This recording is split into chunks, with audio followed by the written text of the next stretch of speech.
Bismillahirrahmanirrahim. Assalamu alaikum class. This is Ms. Sidra Iqbal, the visiting faculty member of the Department of History and Arts, Division of Arts and Social Sciences, University of Education, Bank Road Campus, Lahore. I am here with the course title of Foreign Policy of Economic History of Pakistan, which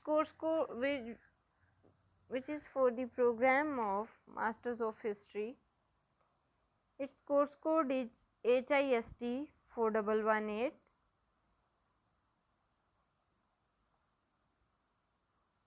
In the series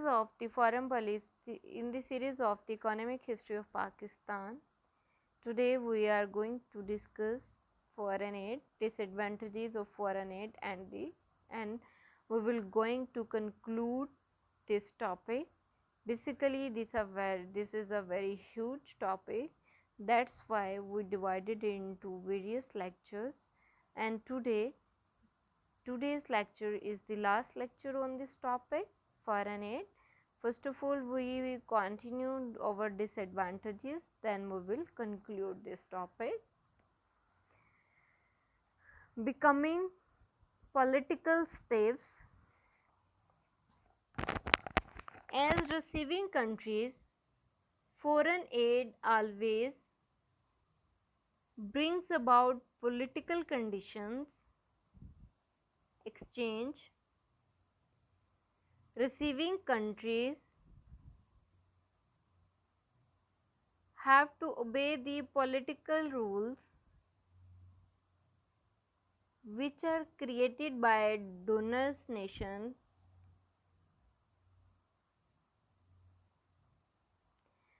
Marshall Plan became prominent.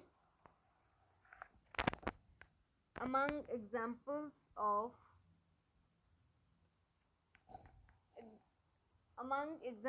of this political exchange, this European reconstruction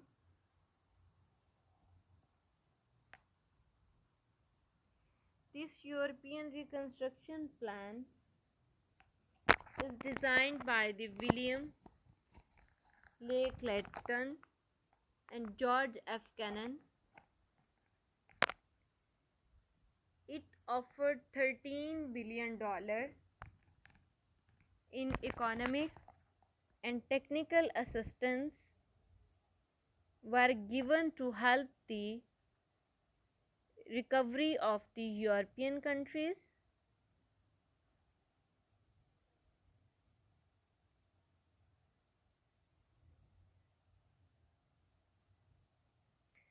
Marshall Plan made a contribution to the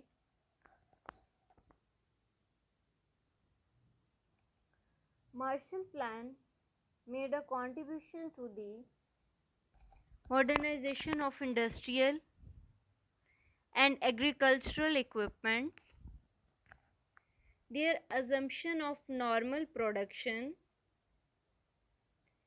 the raising of productivity, and facilitating of intra-European trade. Inversely, some people argued that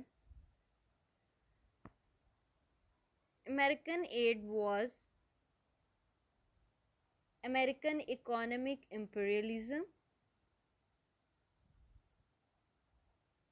and that it was an attempt to gain control over Western Europe, just as the Soviets controlled Eastern Europe. American aid is one of important reasons that European nations took part in American military operations in Asia from 1950s to 1970s, such as Korean War,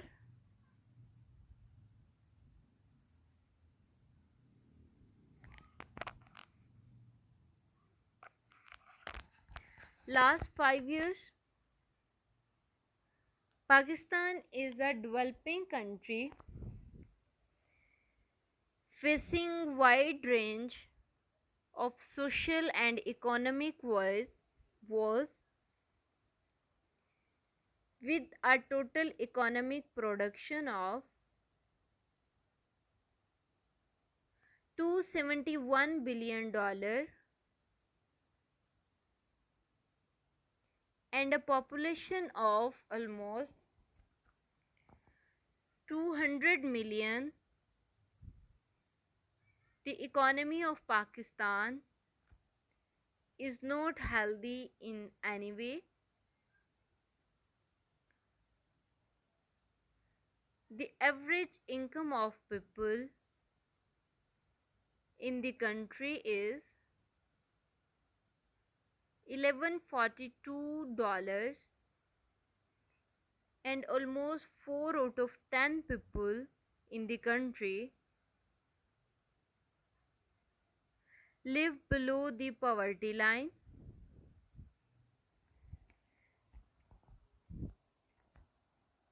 Therefore, the economy of this country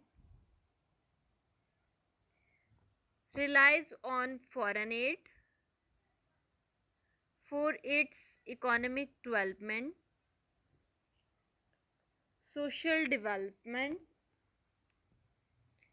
and other activities related to civil life.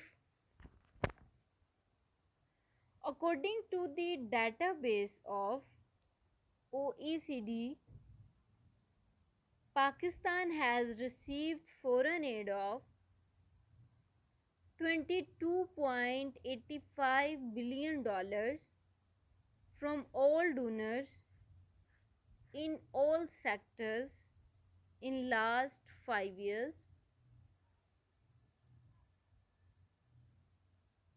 Role of IMF. The major and the important thing is that now Pakistan are the receiving of the donor of to the donor of IMF. The donor is IMF, International Monetary Fund, and the receiver is the Pakistan. Main role of IMF. The International Monetary Fund's fundamental mission is to help ensure stability in the international system. It does so in three ways: keeping track of the global economy and the economies of member countries, leading to countries with balance of payments difficulties, and giving practical help to members.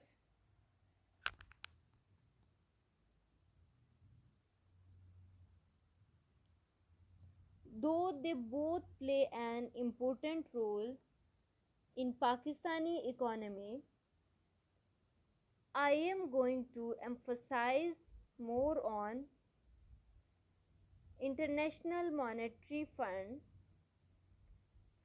role in Pakistani economy. The International Monetary Fund was conceived in July 1944 and came into existence in December 1945. Pakistan economy is extremely dependent on foreign aid agencies such as IMF. Impact.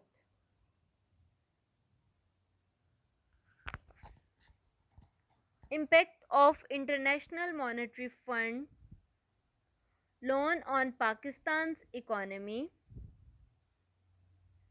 The purpose of taking loans from the International Monetary Fund is that Pakistan's government wants to stabilize its deteriorating economy, exchange rates, and balance of payments. No doubt, International Monetary Fund helps us in these type of circumstances and help us by providing a huge amount of loan. April 10, 2019, 10th April 2019. Now the question is that Pakistan received a lot from the IMF. Now a question arose, how much Pakistan pay to IMF?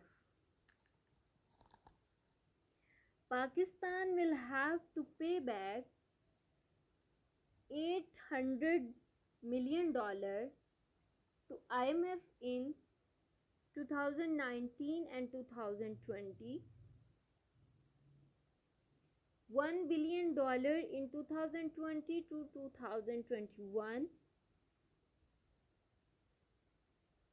and another $1 billion in 2021 to 2022, a top official said. This is the figure that Pakistan have to pay to IMF, International Monetary Fund.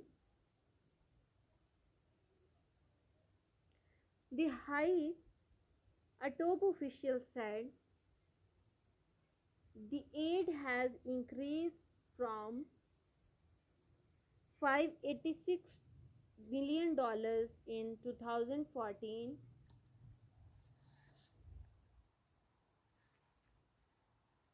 to $649 million in 2015. The paper also reports that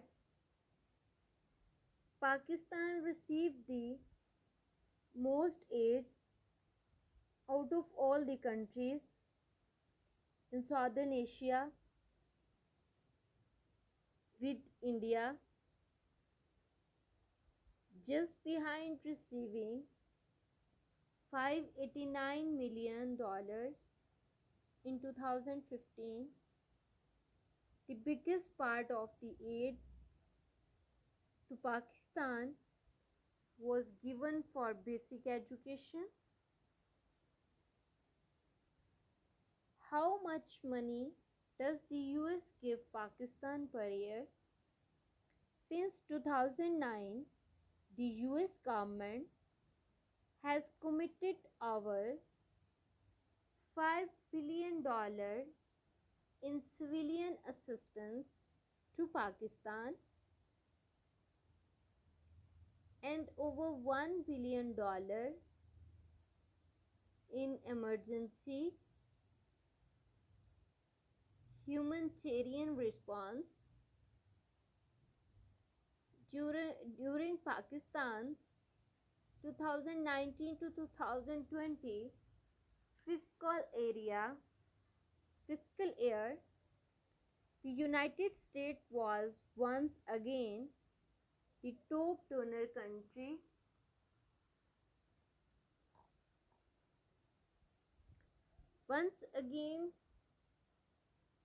The United States was once again the top donor country to Pakistan of non-budget grant-based assistance. Need of foreign aid. Foreign aid is a key source of income in Pakistan. Like many developing countries, foreign aid inflows fill savings and investments gap and increase productivity by transmitting modern technology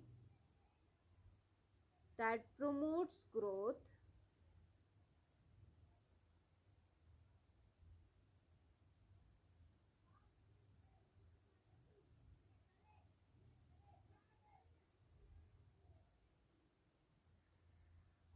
This is the whole of the foreign aid and the IMF donor country like Pakistan, receiving country like Pakistan, donor country like US and the other IMF etc. Now we are going to conclude this topic. In conclusion, to conclude, I would like to say that the 12 countries have achieved the process of development, and developing countries are in the process of development. Normally, foreign aid happens so that developing nations do not have enough ability in order to develop themselves. The aid they would require could be for any major developmental project or reduce poverty in that country. These developing countries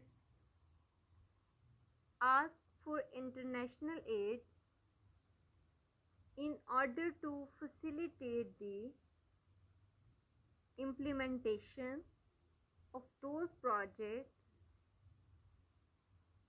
Developed countries and organizations are mainly supply foreign aid.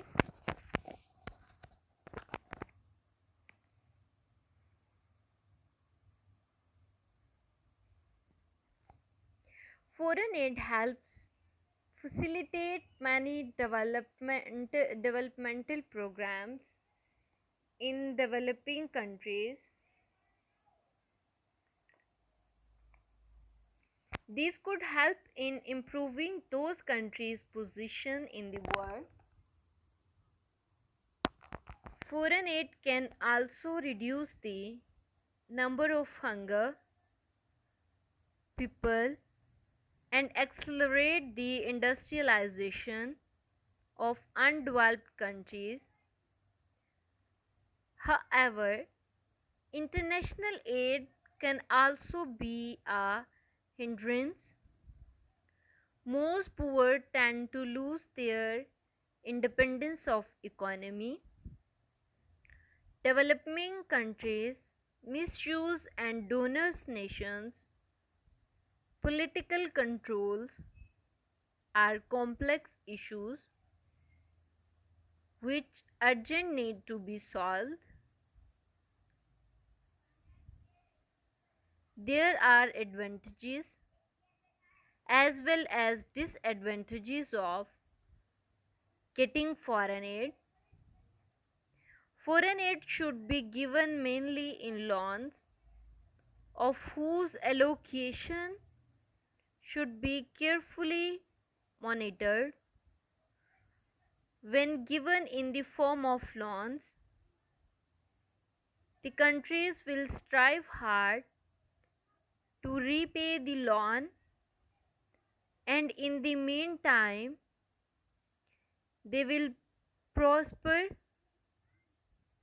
When foreign aid comes in, the rise always a sign of progress, but foreign aid should be used very wisely and judiciously. Only only then can we eliminate poverty and hunger and other problems in the world.